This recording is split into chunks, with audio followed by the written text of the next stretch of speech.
Well, the most valuable thing that you could do for anyone that you care about is teach through the clarity of your example. And then you want to ask, well, what is it that I most want to remind others of? Even my child in a moment of disconnection, or anyone, what is it that I want to teach? And if we were standing in your physical shoes, the thing that we would most want to remind others of is that they are source energy in physical bodies, and that the source part of them has already become that which they want, which is responsible for the fit they're throwing right now. In other words, no one ever throws a fit over anything, or any version of a fit, as you are describing, other than when they are standing in a place where they have become something that they in this moment are not letting themselves become. The majority of the tantrums that children or anyone are throwing are because they want something, and what they really want is the freedom to have whatever it is that they are currently focused upon, and a equally powerful, if not greater, belief that I am not being allowed, or I cannot have this thing that I want.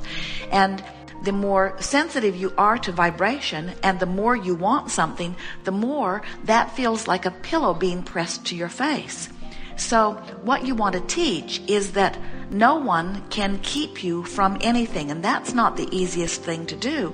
In other words, very often you're the one that's saying no to the child, and so then the child is in this place where they want something that you have made them believe that they cannot have, and you are the object of attention that they see as standing between what they want and what they are getting. And so it's tricky for parents who have not yet come to the place of understanding that you cannot prevent your child's evolution. Now, there are a lot of parents, even in this room, that are confused or disagreeing, saying, but wait a minute, isn't it possible that my child wants to do something that might be harmful to that child?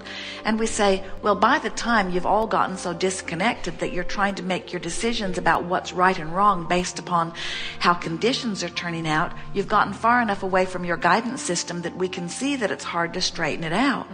But you could begin any time with anyone by demonstrating how you feel when you are flowing with the current and how you feel when you're not. So if we were a parent standing in physical shoes with children who are observing us and having their experiences around us, we would not, first of all, we would not pretend that we feel good when we don't.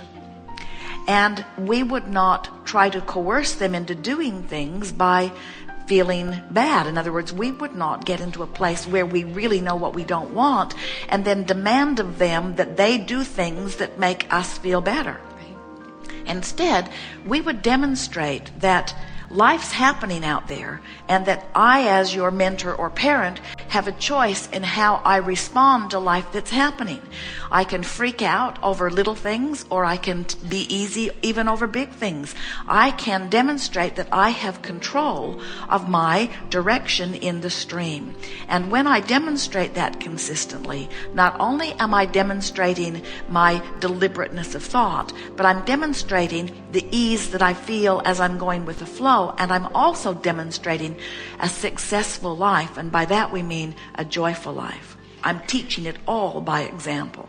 So you're saying that when you have children who are acting out a lot or having a fit, that we're kind of bringing that to ourselves because maybe we're in that space. We know that it's possible for a child to be having its own personal fit and a parent to now be responding to the child's fit. But in the majority of cases, it's the other way around. The parent got disconnected first, emanated that vibration all over the place, set the pattern of uneasiness in the household, and now the child, who has a fast-moving stream, is bucking that current, and they are just less socialized into repressing their fit than adults are. In other words, the biggest difference between children and adults are the children throw their fits openly, where adults hold them in, have them privately, and display them in terms of disease. As parents watch their children showing signs of displeasure, the first thing that they want to do is swoop in and make it better right away so that they will feel better. And what happens when you do that is you teach them something that we're trying to get you to forget about. You teach them that they are responding to conditions and that it's possible to adjust enough conditions that then they can feel better. So you teach them something that the universe at large will not continue to teach them. You teach them that there's someone who is physical, who will intervene on their behalf and adjust the conditions so that now all they have to do is just keep observing conditions and have responses to conditions. And that's all right if mother is powerful and always present and can give her undivided attention to what makes you happy. And many of you, it's interesting to watch you, many of you want an arbitrator like that on your behalf to be present. You ask it from your mother, and until she gets tired of it, you do pretty good at getting it from her or from your father. You ask it from your best friends. If they are really your best friend, you say, then you'll be there for me. You demand it of your mates until death do we part. And please let it come soon. Yes. In other words, there's a whole lot of, I would feel better if things were different. So since you love me, don't you think you should try to make things different? Employers do it to employees. Employees do it to each other. In other words, these conditions don't please me. And so let's get together. Let's vote. Let's coerce. Let's coerce other nations into doing our bidding to do as we please. And we say, how's it working out? It's not working out on a personal level in your household. It's not working out in terms of your peers. It's not working out in terms of your political agreements with one another. It's not working out in your world politics. It's not working out because it is not possible to control conditions in terms of action.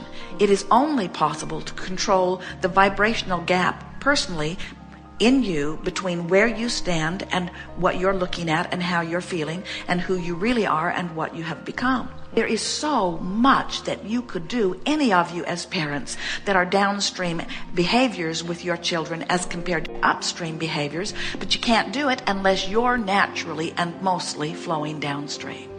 And mostly what we hear when we are hearing about these interpersonal relationships between lovers or between parents and their children or between anyone is that the person who is wanting to help the other, in the majority of cases, hasn't figured out how to go with the flow before they try to help them.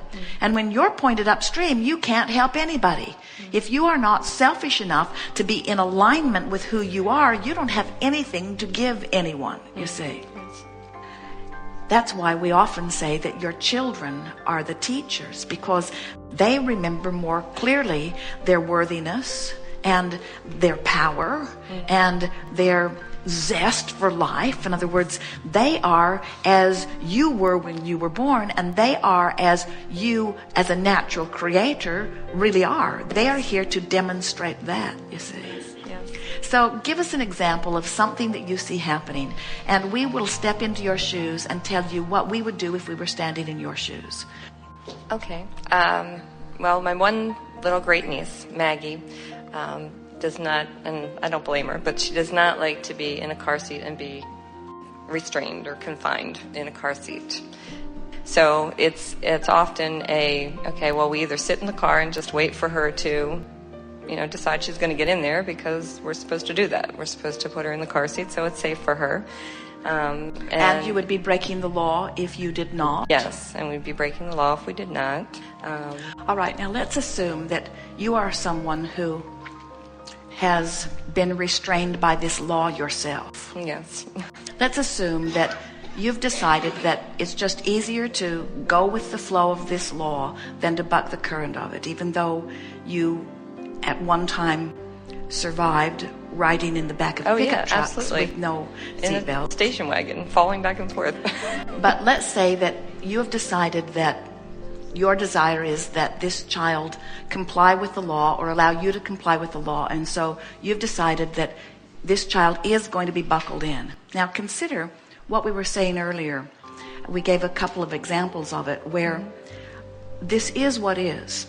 I am going to do this, and I have a choice of complaining about it or about going with the flow of it. So can you see how putting the child in the seatbelts so that you are not breaking the law, and some would say, well, I don't think that I should have to do that, but you hear stories of people who let their children not be in seatbelts, and other parents turn them in. In other words, Well, I don't really do the fear thing very well, so, it doesn't bother me personally but let's to do say that. that you've decided that you are the adult and you are going to strap this child in. So what would be so terrible about strapping a child in and explaining this is what is? And you have a choice of having a terrible ride while you're strapped in or having a more pleasant ride while you're strapped in.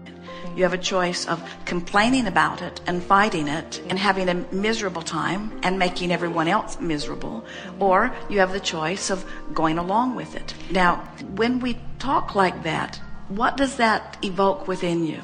Because a lot of people say, oh, Abraham, you're all the time touting this freedom that we are all born into, and yet you're actually encouraging us to keep some human law and strap a child into what is often an uncomfortable situation, and that doesn't feel like freedom. And we say, but don't miss the point of what freedom really is. If you believe that freedom is about coercing others and controlling conditions, that's not freedom. Freedom is being able to control your vibration regardless of what's happening. It was very interesting to watch Jerry because he is adamantly opposed to the seatbelt law. He thinks that he should be allowed to do what he wants. And when he considered a car that strapped him in automatically, he refused to rent that car again because he wants control of his seatbelt.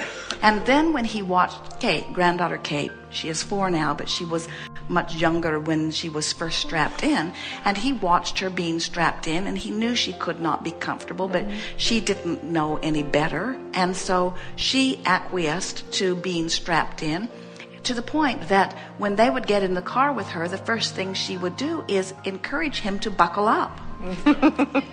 Joyfully buckle up. In other words, it was the car doesn't really go until everybody is buckled up. So it's time for you to get buckled up. And then when she gets on the golf cart, buckle up, buckle up. She wants everyone to buckle up. It's like a joyful, lilting little voice about buckling up. There's no resentment. There's no discomfort. There's no discord. But what we're suggesting is that even if you are in a situation where something is being asked of you that you don't feel that you should have to offer, believing that you have to change those conditions is the opposite of freedom, because you can't change those conditions. Right.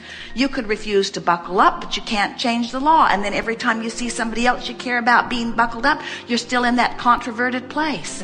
You will not find freedom unless you are going with the flow. Yes. So, is that clear at all? Yes, very. So the freedom that you're all looking for, and this is a thing that you want, what a wonderful opportunity to express this to little ones. Yes. You're free to feel good or you're free to feel bad. And this child might say, but I'm not free to be out of this seatbelt. Right. And what you want to convey is there's a bigger freedom than that one. And that's a little hard to hear, we know. Yes. You could say that to someone in jail. You're free to feel the way you want to feel in jail. And they would say, give me a break. You're free to feel good in a body that has cancer. And if you do, you can find wellness. You're free to feel financially free in bankruptcy or in debt that is weighing you down. You're free to feel free. And you say, oh, I can't possibly be free until someone give me some money and then I'll feel free. Let me out of jail and then I'll feel free. Cure my cancer and then I'll feel healthy. And we say, it doesn't work that way. You've got to find the feeling of freedom in the motion of your stream. And when you do, the stream will carry you to the manifestations that you are now demanding. But the freedom comes in the turning in the stream first. And then the manifestation follows that. And once you get that, that's what you want to remind the children. And they'll remember it. Yes. Because they're not so far from knowing it innately, you see. And when they have the good fortune of having a real life person up close in their life demonstrating her awareness that I am free to feel good no matter what. And they'll begin asking you, well, how do you feel about that? And you say, well, not so good. So I don't let myself look there because I can't look at that and feel the way I want to feel. Right. And they'll say, what? You mean that you choose what you look up based on how